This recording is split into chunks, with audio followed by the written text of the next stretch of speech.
Hello students, चलिए start करते हैं। लॉज ऑफ मोशन चैप्टर 5 का topic rocket propulsion. Important topic है, बड़े ध्यान से समझना है।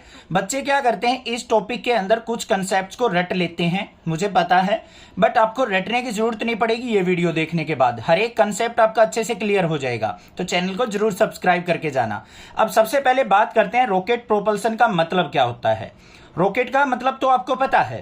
प्रोपल्सन का मतलब क्या होता है कि रॉकेट जो मोमेंटम गेन करता है, एयर के अंदर जाता है, वो किस वजह से जाता है, उसको हम किसके अंदर कंसीडर करते हैं, रॉकेट प्रोपल्सन के अंदर। तो एग्जाम में क्वेश्चन आपका रॉकेट प्रोपल्सन से भी आ सकता है या फिर रॉकेट प्रॉब्लम से भी आ सकता है। अब यहां पे सबसे पहले इसकी थोड़ी सी हम यहां पे डेफिनेशन लिखेंगे या फिर इसको डिस्क्राइब करेंगे कि रॉकेट प्रोपल्सन का एग्जैक्ट मीनिंग क्या है। सबसे पहले लिखेंगे जो रॉकेट प्रॉब्लम है, रॉकेट प्रोपल्सन लिख सकते हैं या प्रॉब्लम लिख सकते हैं, जो भी आपका दिल करे। Rocket propulsion is an example of conservation of momentum,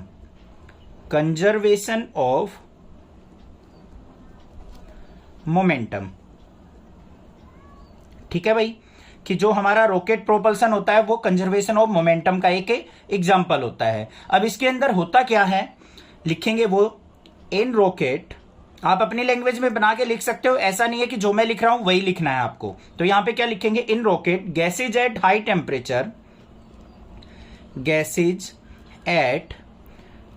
temperature. मैं एक बार वीडियो पॉज करके लिख देता हूं, फिर समझाऊंगा उसको, ठीक है, नहीं तो लंबी वीडियो हो जाएगी।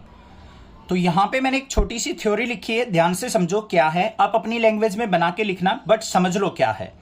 Rocket propulsion is an example of conservation of momentum. जो रॉकेट प्रोपल्सन होता है वो कंजर्वेशन ऑफ मोमेंटम का एक एग्जांपल है।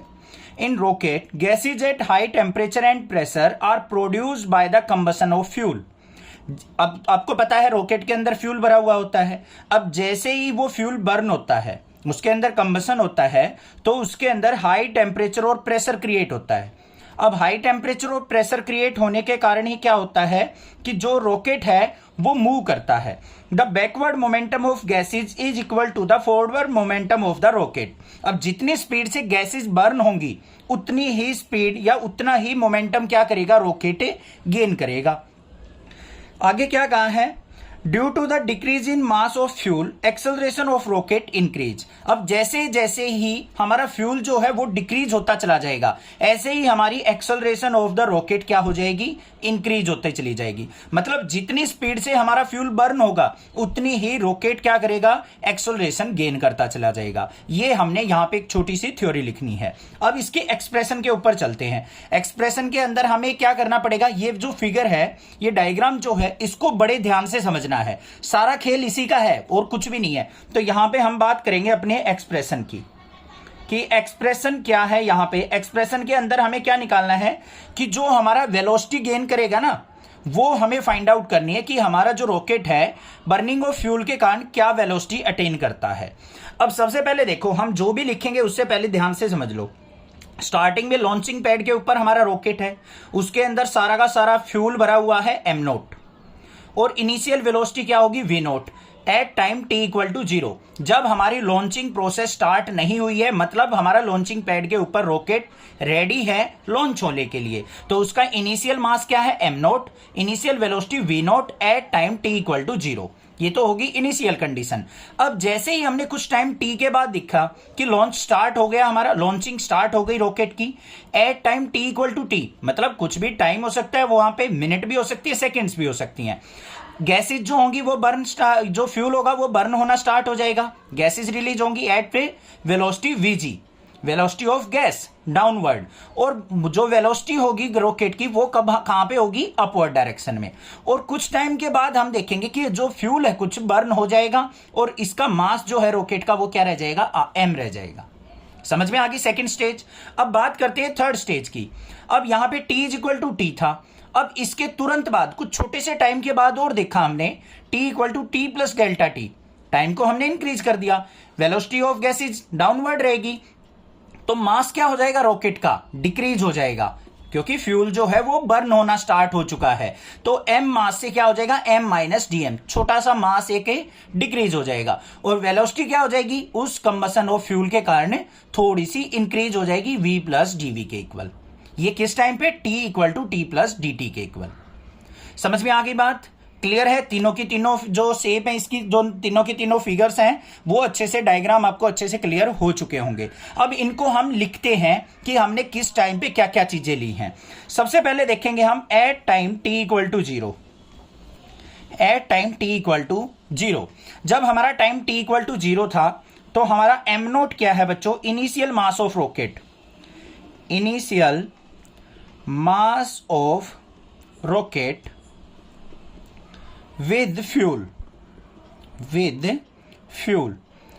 अब जो रॉकेट का आउटर स्ट्रक्चर का जो मास है ना वो तो फिक्स रहने वाला है, इसमें भी, इसमें भी, इसमें भी।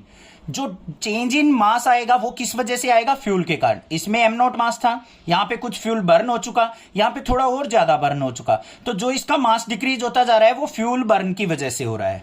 ठीक है भाई, तो m नॉट क्या ले लिया हमने, initial mass of the rocket with fuel, और v नॉट क्या है हमारा, initial velocity, initial velocity of rocket. ठीक है भाई, बात समझ में आ गई।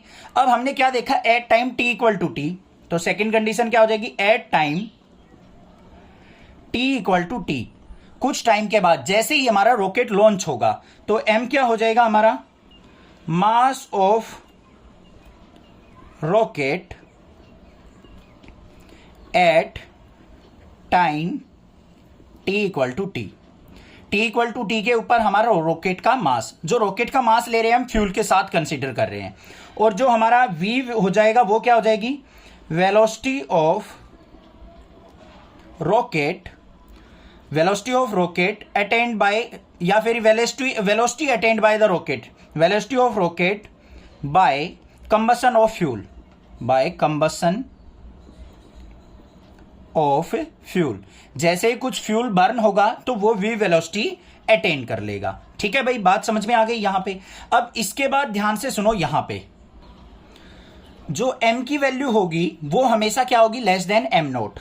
क्या लेंगे यहां पे, m जो होगा लेस देन m नोट होगा, क्योंकि मास यहां पे m नोट क्या था, इनिशियल मास वो ज्यादा था, कुछ बर्न होने के बाद उसके अंदर मास क्या रह गया, m, तो m की वैल्यू क्या होगी, लेस देन m नोट। और जो v वेलोसिटी होगी वो ग्रेटर देन क्या होगी, v नोट। v नोट तो इनिशियल वेलोसिटी थी, अब कुछ फ्यूल बर्न हुआ है तो वेलोसिटी क्या हो जाएगी, उसकी इंक्रीज हो जाएगी, तो v की वैल्यू हमने क्या ले ली, ग्रेटर देन v नोट ले ली। अब हमने क्या देखा, यहां पे थर्ड को हम डिफाइन करते हैं। थर्ड क्या है, at time t equal to T plus delta T, या फिर dt लेंगे इसको, dt भी ले सकते हैं, डेल्टा t भी ले सकते हैं। कहीं कहीं पे आपको डेल्टा t देखने को मिलेगा, कहीं पे आपको dt भी देखने को मिल सकता है। dt या डेल्टा t का मतलब क्या है, स्मॉल वैल्यू, कि कुछ एक छोटे से टाइम के बाद हमने यहां पे वैल्यूज को देखना है। तो क्या होगा बच्चों, मास देखो कितने से डिक्रीज हो रहा है, dm से, वेलोसिटी इंक्रीज किससे हो रही है, dv से, और vg क्या है, वेलोसिटी ऑफ एग्जॉस्ट गैस। तो इन सभी को हम क्या कर लेंगे, यहां पे राइट डाउन कर लेते हैं। dm क्या है, small decrease in mass, small decrease in mass, decrease in mass, इतना मास और हमारा डिक्रीज हो गया। और हमारी जो dv है वेलोसिटी, तो small increase in velocity, small increase in velocity, जो वेलोसिटी है वो स्मॉल वैल्यू से क्या हो गई, इंक्रीज हो गई। अब vg की बात करें हम यहां पे, तो vg क्या है, वेलोसिटी ऑफ एग्जॉस्ट गैस, जो कि गैस हमारी बर्न हो रही है, जो फ्यूल बर्न हो रहा है उसके कारण जो गैसेस रिलीज हो रही हैं उसकी वेलोसिटी को किससे डिनोट कर रहे हैं हम, vg से। तो यहां पे क्या लिखेंगे, वेलोसिटी ऑफ एग्जॉस्ट गैस। मतलब जो भी चीजें हम यहां पे अपने तीनों फिगर्स में हम यूज कर रहे हैं उन सभी को हमने यहां पे राइट डाउन कर दिया। यहां तक क्लियर हो गया। अब क्या लिखेंगे, अब खेल स्टार्ट होता है हमारा सारा, by conservation of linear momentum, linear momentum, कि लीनियर मोमेंटम के कारण हम कंजर्वेशन ऑफ लीनियर मोमेंटम के कारण क्या कंडीशन लेके चलेंगे, ध्यान से सुनो बच्चों। यहां पे हमारा क्या था, मोमेंटम मास इनटू वेलोसिटी, ये तो हम लेके नहीं चलेंगे क्योंकि यहां पे कोई भी मोमेंटम नहीं है हमारा, इनिशियल मोमेंटम तो जीरो होगा हमारा, क्योंकि रॉकेट क्या है, रेस्ट पोजीशन पे। मोमेंटम कहां से स्टार्ट हुआ है, यहां से, मास इंटू वेलोसिटी। तो यहां पे क्या हो जाएगा हमारा momentum, mass into velocity m into V equal to किसके आएगा, कुछ टाइम के बाद जो हमारा मोमेंटम है उसके इक्वल, क्योंकि मोमेंटम हमेशा कंजर्व रहता है, फिक्स रहता है। अब यहां पे मास कितना है, m माइनस डी एम, और वेलोसिटी क्या है, v प्लस डी वी, दोनों की मल्टीप्लाई कर लो। तो यहां पे क्या आ जाएगा, m minus D M into V plus D V. अब जो ये मोमेंटम है, जो m माइनस डी एम और वेलोसिटी जो इंक्रीज हुई है, मास जो डिक्रीज हुआ है, वो किसकी वजह से हुआ है, due to combustion of fuel. जो भी इसके अंदर फ्यूल बर्न हुआ है उसके कंबसन के कारण। अब इसके अंदर फ्यूल कितना बर्न हो चुका इस कंडीशन से, इसके बीच में डीएम, ध्यान से देखो, m मास था, यहां पे m माइनस डीएम हुआ है, तो डीएम क्या हुआ है हमारा, बर्न हुआ है। और जितना ये मास बर्न हुआ है इसकी वजह से कितनी वेलोसिटी हमारी निकलेगी गैसेज की, vg। तो यहां पे क्या लेंगे हम, प्लस करेंगे डीएम इंटू वीजी। करेंगे या नहीं करेंगे, ध्यान से समझो बच्चों क्या है। ये तो हमारा मोमेंटम था सेकंड स्टेज का, मास इनटू वेलोसिटी। थर्ड स्टेज के अंदर क्या हुआ, मास हमारा थोड़ा डिक्रीज हो गया, वेलोसिटी इंक्रीज हो गई। और ये मास डिक्रीज और वेलोसिटी इंक्रीज किस वजह से हुई है, डीएम मास हमारा बर्न हुआ है फ्यूल का, और वीजी वेलोसिटी हमारी क्या है, गैसेज की डाउनवर्ड है। जितनी ज्यादा वीजी की वैल्यू ज्यादा होगी उतना ही हमारा रॉकेट के अंदर स्पीड इंक्रीज होती चली जाएगी। देखा है ना आपने, लॉन्चिंग ऑफ रॉकेट देखा होगा, बहुत सारी गैसेज निकलती हैं बहुत हाई टेम्परेचर प्रेशर से। जितना ज्यादा वेलोसिटी ऑफ गैसेज होगा उतनी ही वेलोसिटी क्या करेगा, हमारा मोमेंटम जो है वो रॉकेट गेन करेगा। अब वीजी की वैल्यू देखो क्या लेंगे हम, यहां पे नेगेटिव लेंगे। क्यों लेंगे, negative value of VG is due to, क्यों लिया, क्योंकि due to burning of gases is downward। अब ये जो हमारी जो वेलोसिटी होगी गैसेज की वो हमेशा क्या होगी, नीचे की तरफ, और जो हमारा रॉकेट है वो ऊपर की तरफ जा रहा है। तो उसको सेम डायरेक्शन में लेने के लिए हमें वीजी को क्या लेना पड़ेगा, नेगेटिव। तो इसको सिंप्लीफाई करते हैं, तो यहां पे क्या आ गया, एम वी इक्वल टू, समझ में आ गया ना, ये चीज, यही चीज है समझने की बस। Initial momentum equal to final momentum, ये मोमेंटम मास इनटू वेलोसिटी था सेकंड स्टेज का, ये हमारा थर्ड स्टेज का।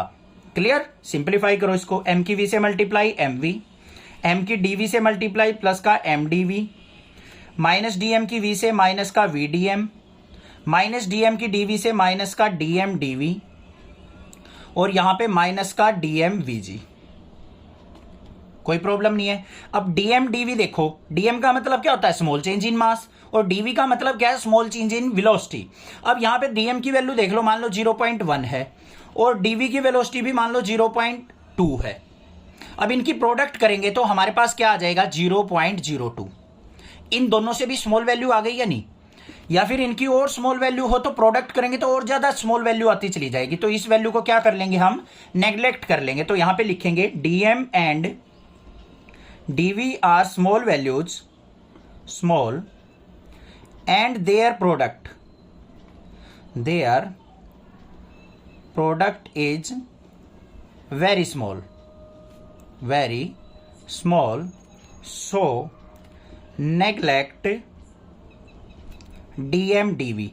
तो dm dv की प्रोडक्ट को हम क्या करते हैं, नेग्लेक्ट करके चल पड़ते हैं, मतलब एक छोटी सी वैल्यू मान के चल लेते हैं जिसका कोई भी इफेक्ट हमारी कैलकुलेशन के ऊपर नहीं पड़ने वाला। अब जैसे समुद्र के अंदर से एक बाल्टी पानी निकाल लो तो समुद्र के पानी पे कोई इफेक्ट नहीं पड़ेगा, तो उस एक बाल्टी पानी को हम सब्ट्रैक्ट थोड़ी ना करेंगे उसमें से, उसको हम नेग्लेक्ट ही मान के चलेंगे।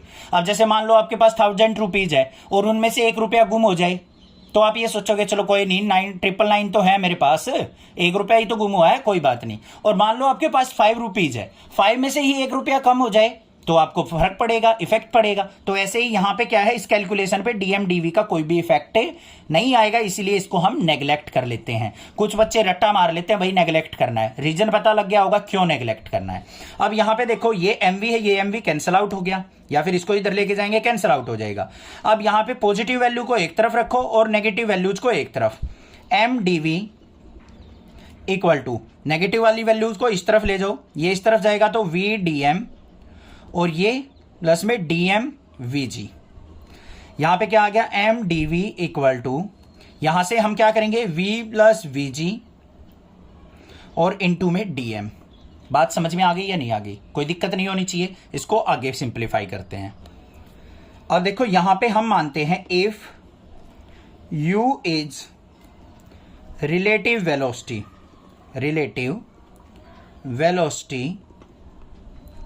Of burnt gases with respect to rocket. क्या कहा है यहां पे, u को हमने क्या मान लिया बच्चों, रिलेटिव वेलोसिटी मान लिया of burn gases with respect to rocket, कि जितनी ज्यादा हमारी गैसेज जो बर्न हो रही हैं विद रिस्पेक्ट टू रॉकेट का मतलब जितनी ज्यादा गैसेज बर्न होंगी उतनी स्पीड जो है, वेलोसिटी जो है रॉकेट अटेन करता जा रहा है। तो यहां पे u को क्या मान लिया, रिलेटिव वेलोसिटी मान लिया हमने, किसका, बर्न गैसेज का, विद रिस्पेक्ट टू रॉकेट। अब u की वैल्यू क्या होगी हमारी, u equal to velocity of burn gases, velocity of burnt gases, इसमें से माइनस कर देंगे वेलोसिटी ऑफ रॉकेट को, वेलोसिटी ऑफ रॉकेट। यही तो मतलब होता है रिलेटिव वेलोसिटी का मतलब, जितनी ज्यादा हमारी गैसेज की वेलोसिटी है नीचे की तरफ, उसमें से माइनस कर दो वेलोसिटी ऑफ रॉकेट जो ऊपर की तरफ जा रहा है, तो रिलेटिव वेलोसिटी निकल गई। अब इसकी कैलकुलेशन देखते हैं हम नेक्स्ट पेज पे। तो हमारे पास u इक्वल टू किसके आ गया बच्चों, वेलोसिटी ऑफ बर्न्ड गैसेज क्या थी, माइनस का vg, क्योंकि डाउनवर्ड है, माइनस करेंगे velocity of rocket, velocity of rocket क्या थी, v थी। समझ में आ गई ना, ध्यान से देखो, u क्या है, रिलेटिव वेलोसिटी, किसके इक्वल है, वेलोसिटी ऑफ बर्न्ड गैसेज, वो क्या है, माइनस का vg, माइनस करेंगे वेलोसिटी ऑफ रॉकेट, वो क्या है, हमारी v है। इसमें से कॉमन ले लिया तो u इक्वल टू क्या आ गया, माइनस का vg प्लस v, और v प्लस vg की जो वैल्यू आ गई बच्चों हमारे पास, वो क्या आ गई, माइनस का u। तो रिलेटिव वेलोसिटी क्या होगी हमारी, नेगेटिव होगी। इस u की वैल्यू को हम क्या करते हैं, इस इक्वेशन नंबर फर्स्ट के अंदर पुट कर लेते हैं। तो यहां पे क्या करेंगे हम, put value of u in equation first. समझ में आ गया ना किस तरीके से u की v प्लस vg की वैल्यू माइनस u ली है। कुछ टीचर क्या करते हैं, इसको याद करवा देते हैं, भाई v प्लस vg को माइनस u ले लो। अब ये आपको रीजन पता लग गया होगा, रिलेटिव वेलोसिटी यहां पे नेगेटिव आ रही है, इसलिए हमने इसको नेगेटिव लिया है। पुट करो, यहां पे क्या आया मेरे पास, m dv equal to v plus vg को माइनस u इंटू dm। ठीक है भाई, अब इसको हमें इंटीग्रेट करना है, तो इंटीग्रेट करेंगे तो यहां पे m वाली टर्म को इस तरफ ले जाओ, तो dv is equal to minus का u dm बाय m। ठीक है, ऑन इंटीग्रेशन। अब मैथ वाले बच्चों को नेक्स्ट क्लासेस से पढ़ के तो इंटीग्रेशन अच्छे से आ गया होगा, बट जो मेडिकल वाले स्टूडेंट है उनको भी समझाऊंगा, चिंता मत करो। यहां पे ये इंटीग्रेशन का सिंबल ले लिया, u क्या है हमारा, कांस्टेंट है, इसको बाहर ले लिया। यहां पे देखो बच्चों क्या है, v वेलोसिटी, तो यहां पे लिमिट लेंगे हम, यहां पे लोअर लिमिट ली जाती है मतलब लोअर वैल्यू, यहां पे अपर लिमिट ली जाती है अपर वैल्यू, मतलब इनिशियल वैल्यू क्या थी और फाइनल वैल्यू क्या थी वेलोसिटी की। यहां पे मास की क्वांटिटी है तो मास की इनिशियल वैल्यू और फाइनल वैल्यू ली जाएगी। इनिशियल वेलोसिटी क्या थी बच्चों हमारी, v नॉट, रॉकेट के वाले डायग्राम में देखना, फर्स्ट वाले डायग्राम में v नॉट थी, और फाइनल वेलोसिटी क्या हुई थी हमारी, v। ऐसे ही मास जो था इनिशियली m नॉट था, फिर बर्न होके कितना हो गया था, m हो गया था। तो यहां पे dv का अगर मैं इंटीग्रेशन करूं तो v होगा, ये कहां से कहां तक, v नॉट से लेके v तक, फिर माइनस का u एज इट इज बाहर, dm by n, dm by m का जो इंटीग्रेशन होगा बच्चों वो लोग m होगा। यहां पे कई जगह आपको बेस e लिखा मिल सकता है, बट e बेस जो होता है वो आपका स्टैंडर्ड होता है, उसको लिखने की जरूरत नहीं होती, आप इसको रहने भी दे सकते हैं। लिमिट कहां से कहां तक, m नॉट से लेके m तक। अब यहां पे ये इंटीग्रेशन कैसे हुआ, इसके लिए आपको एक बार मैथ की वीडियो देखनी पड़ेगी, वहां से आप क्लियर कर लेना, क्योंकि यहां पे अगर इस चीज को बताने लग गया तो बहुत बड़ी वीडियो हो जाएगी। यहां पे देखो पहले अपर लिमिट पुट होती है, फिर माइनस में लोअर लिमिट, तो इनका डिफरेंस लेते हैं। तो यहां पे क्या हो जाएगा, पहले अपर लिमिट पुट की v आ गया, और माइनस में फिर लोअर लिमिट पुट की तो v नॉट हो गया, इक्वल टू माइनस का u इंटू, पहले अपर लिमिट पुट करेंगे तो log of e m, minus में अब लोअर लिमिट पुट करेंगे तो log of e m not. ठीक है भाई, तो यहां पे v माइनस वी नॉट की वैल्यू किसके इक्वल आ गई, माइनस का u, ये किसके इक्वल हो गया, log of m by m naught के।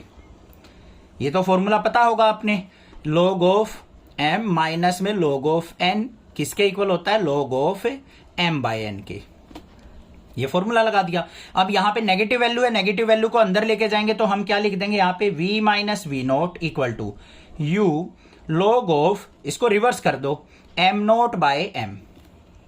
और यहां पे v की वैल्यू अगर मैं निकालू, माइनस वी नोट को इस तरफ लेके जाऊंगा तो v नोट प्लस में u into log of m naught by m। तो ये वेलोसिटी जो है हमारा अटेन करता जाएगा हमारा रॉकेट जैसे ही हमारा कंबसन ऑफ फ्यूल होगा। m नोट क्या था? Initial mass. m क्या है? हमारा फाइनल मास। जिस टाइम भी हमें निकालनी हो वेलोसिटी तो यहां पे वैल्यूज पुट करके हम इजीली फाइंड आउट कर सकते हैं। समझ में आ गया रॉकेट प्रोपल्सन का पूरा यहां पे टॉपिक? कोई भी दिक्कत किसी प्रकार की लगे तो आप मुझसे पूछ सकते हैं, अदरवाइज चैनल को जरूर सब्सक्राइब कर लेना, शेयर जरूर करना। और मैं ऐसे ही आपको सारा का सारा सिलेबस कराता रहूंगा, मैथ का भी और फिजिक्स का भी। आप भी चैनल को सपोर्ट करो, मैं भी आपका सपोर्ट करता रहूंगा। Thank you students for watching your channel next classes.